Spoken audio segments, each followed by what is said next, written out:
जो साधना है, पूजा पाठ है, उसको हम शांति पूर्वक किस प्रकार कर पाएंगे? क्योंकि कलयुग का जो प्रभाव है वो तो हमारे ऊपर भी पड़ेगा और हम भी अपनी साधना से च्युत हो जाएंगे, हम अपनी साधना से गिर जाएंगे, हम अपनी इंद्रियों के वशीभूत होकर अपने ही भोग विलास में लिप्त हो जाएंगे। क्योंकि कहते हैं एक जीव को अगर मैं आपकी भाषा में इसे समझाऊं तो जैसे अगर हमें नींद आ रही है तो हम कहते हैं कि चलो, हमें एक टाइम के लिए ऐसा मन में आता है कि चलो थोड़ा रेस्ट कर लेते हैं ना, क्या हो गया, बहुत लंबी जिंदगी पड़ी है, अभी कल कर लेंगे पूजा, कल जाप कर लेंगे, क्या हो गया, एक दिन नहीं करेंगे तो। ऐसे ही हम अगर कोई नियम होता है कि किसी पूजा पाठ में हमें होता है कि ये चीज नहीं खानी, और जैसे लहसुन प्याज नहीं खाना ये नियम है, तो हम कहते हैं क्या हो गया, हम अपने टेस्ट के लिए उसको खाते हैं कि कोई बात नहीं, थोड़ा सा खा लेंगे तो क्या हो जाएगा, पूजा ही तो करनी है, भगवान खाने के लिए थोड़ी मना कर रहे हैं। लेकिन त्याग,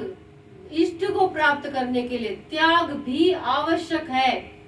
कि हम अपने भोग विलासों का कहीं कहीं त्याग करें, ये बहुत आवश्यक है। हम अपनी नींद का त्याग करें, हम समय पे उठकर अपने इष्ट का पूजन, स्नान, भोग, दान समय समय पर करें। अगर हमने अपने घर में श्री विग्रह रखा हुआ है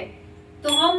उनको ऐसे नहीं छोड़ सकते कि एक दिन पूजा नहीं की तो क्या हुआ, कल कर लेंगे, परसों कर लेंगे। अगर श्री विग्रह आपने अपने घर में रखा है तो नियम से उनके नियमों को मानते हुए पालन करना चाहिए। हमें समय पे उठना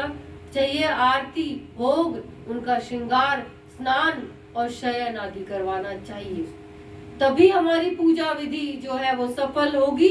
और हम अपना जीवन सफल कर पाएंगे।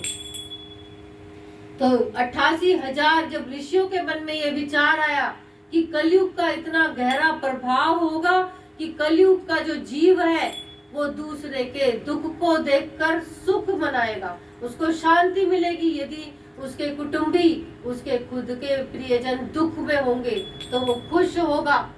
क्योंकि कहते हैं